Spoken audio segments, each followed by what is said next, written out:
Morning, everybody. Today is 17th of December 2025.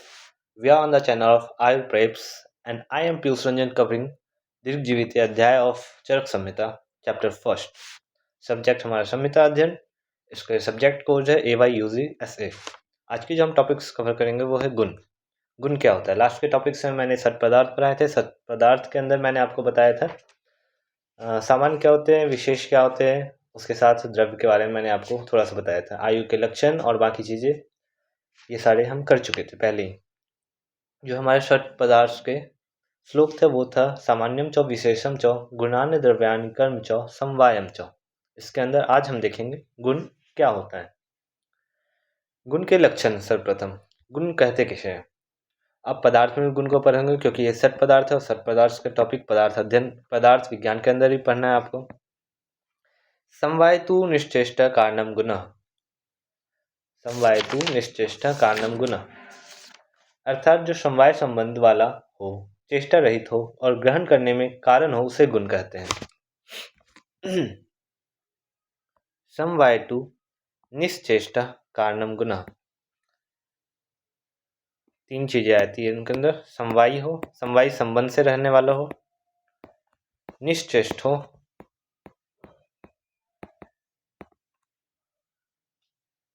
समवाय संबंध वाला हो, चेष्टा रहित हो और ग्रहण करने में कारण हो. ग्रहण करने में कारण हो.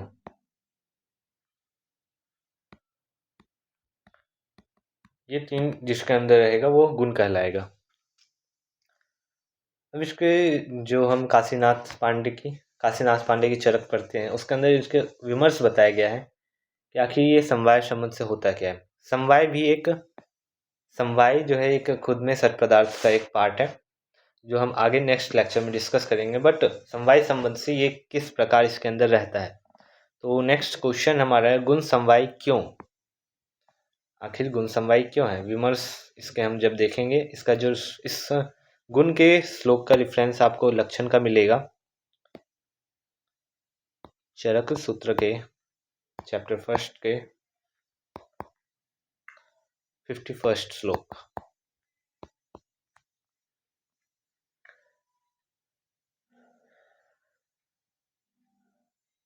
यहाँ विमर्श में आपको लिखता है द्रव्य का निर्देश करने के बाद गुण का लक्षण बताया गया है. संबंध सदा द्विष्ट दो में होता है, समवाय संबंध से आश्रित रहता है. जब हमने आपके द्रव्य की डिफिनेशन द्रव्य का लक्षण बताया था तो द्रव्य का लक्षण था वेट मिनट गाइस. यत्र आश्रिता कर्म गुना कारणम समवायत द्रव्यम. जिसमें कर्म और गुण ये दोनों मिलकर रहते हैं उनको हम द्रव्य कहते हैं. जिनके अंदर कर्म और गुण ये दोनों मिलकर रहते हैं उन्हें हम द्रव्य कहते थे. तो ये आपस में जिस संबंध से रहते हैं एक द्रव्य में, गुण कभी भी अकेला नहीं पाया जाएगा. ये एक फैक्ट है. गुण जो होगा वो कभी भी अकेला नहीं होगा, जो कर्म होगा वो कभी भी अकेला नहीं होगा. ये एक समवाय संबंध से रहते हैं और इस समवाय संबंध को कहा गया है कि निश्चेष्टा, जिसमें निश्चेष्टा नहीं हो, खुद की चेष्टा नहीं हो, अकेला कभी नहीं पाया जाएगा, कारण हो ग्रहण करने में और समवायी हो. उदाहरण के लिए गुलाब के फूल. फॉर एग्जाम्पल गुलाब के फूल जो होते हैं, फूल का रूप एवं गंध गुण है. गुलाब के फूल का रूप एंड गंध ये उनके गुण होते हैं.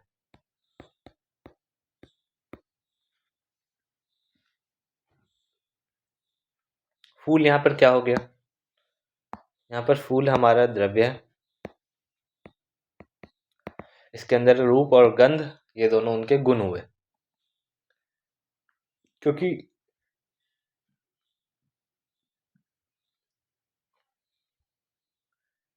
यहाँ लिखते हैं यावत काल फूल की स्थिति तात्व काल रूप और गंध में उसमें रहेगा, अतः रूप एवं गंध भी समवाय संबंध वाला ही है. कार्य द्रव्य की उत्पत्ति में तीन कारण माने गए हैं. जब आप कार्य द्रव्य की उत्पत्ति में जाओगे किसी भी कार्य द्रव्य की उत्पत्ति क्या होती है? कारण द्रव्य और कार्य द्रव्य हमने पढ़ा था।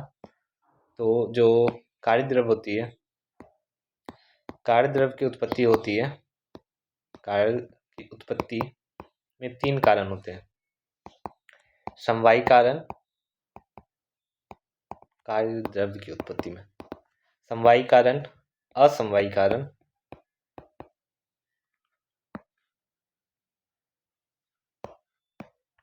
असमवायी कारण और तीसरा होता है हमारा निमित्त कारण। निमित्त कारण, इसका एक बेस्ट एग्जांपल आप घटपट या फिर तंतु और घट के संयोग से और जो उन कपड़े का निर्माण करेगा वो आप पदार्थ विज्ञान में देखोगे। फिर भी मैं समझा रहा हूँ यहाँ पर। जिसमें जो पहला समवायी कारण होता है उसे कहते हैं जो संवेद संबंध से रहते हुए कार्य को उत्पादक करता है। जैसे तंतु पट का और पट अपने रहने वाले श्वेत, हरा, नील आदि रंग का समवायी कारण होता है।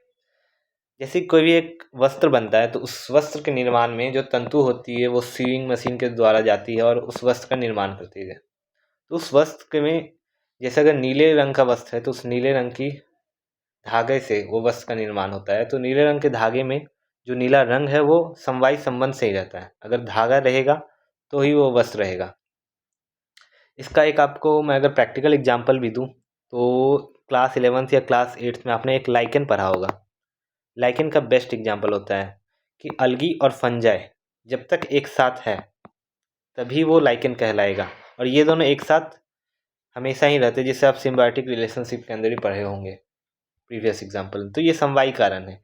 एक रहेगा तो दूसरा रहेगा, एक दूसरे पे डिपेंडेंट है, एक नहीं तो दूसरा भी एग्जिस्ट नहीं करेगा।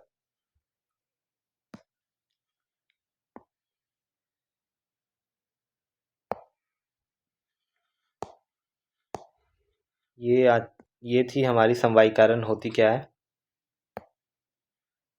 नेक्स्ट है हमारा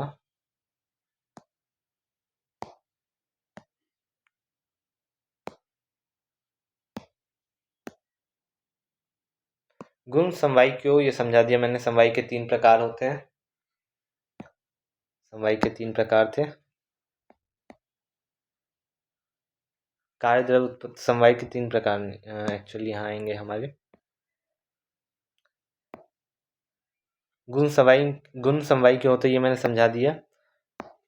हमारे कार्य द्रव्य की उत्पत्ति में 3 कारण थे, समवायी कारण, असमवायी कारण और निमित्त कारण। उसमें से जो हमारा गुण होता है वो समवायी कारण से, समवायी संबंध से किसी भी द्रव्य में निहित होता है। ये कर्म के लक्षण हो गए। आगे है गुणों की गणना।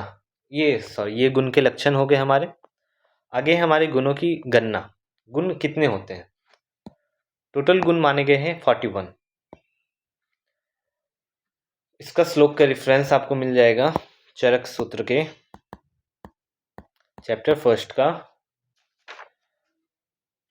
46, 47, 48, 49 श्लोक। चरक सूत्र फर्स्ट चैप्टर 49 श्लोक।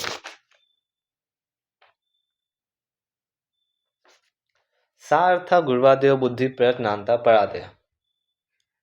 सा अर्था का अर्थ है यहाँ पर सा अर्था यानी अर्थ।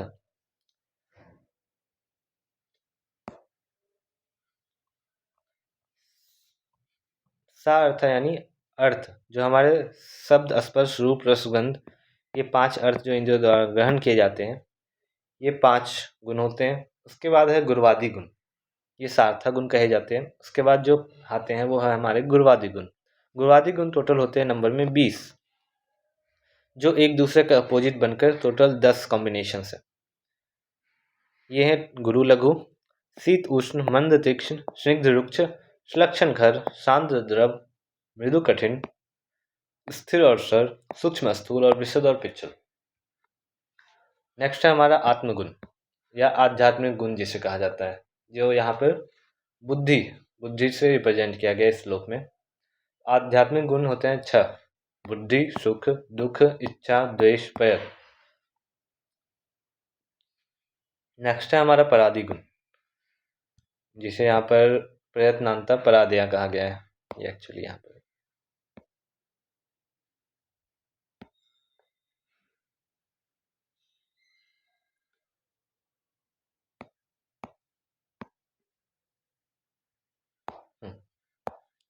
प्रयत्नांतर परादय। परादय गुण होते हैं 10। पर, अपर, युक्ति, संख्या, संयोग, विभाग, पृथकत्व, परिमाण, संस्कार और अभ्यास। ये 10 होते हैं परादि गुण।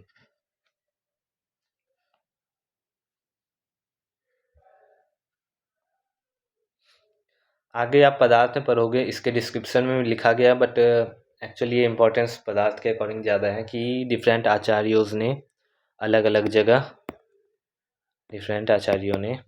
जगह गुण के अलग अलग वो माने, अलग अलग संख्या मानी है। जैसे कि एक जगह न्याय वाले आचार्य ने केवल 24 गुण माने। न्याय दर्शन, षट दर्शन जब आप पढ़ोगे तो वहाँ पे अलग अलग आचार्यों ने अलग अलग गुण माने, जिन्होंने दर्शन अपने अकॉर्डिंग दिए। तो न्याय दर्शन के अकॉर्डिंग 24 गुण माने गए हैं। चरक ने, ये इंपॉर्टेंट है कि चरक ने कुल 41 गुण माने हैं। ये पदार्थ की दृष्टि से, संहिता की दृष्टि से भी इंपॉर्टेंट हो जाती है। न्याय ने 24 गुण माने हैं। उसी तरह वैशेषिक में 17 गुण बताए हैं।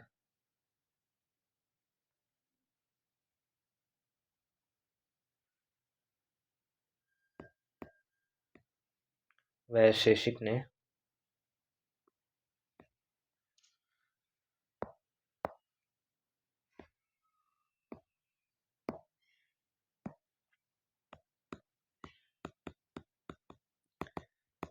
ने टोटल 17 गुण माने हैं, और अन्य आचार्यों ने अलग अलग दर्शनों में गुणों की संख्या अलग अलग मानी है। आज के लिए इतनी topics. Thank you. And yeah guys, please like, share and subscribe.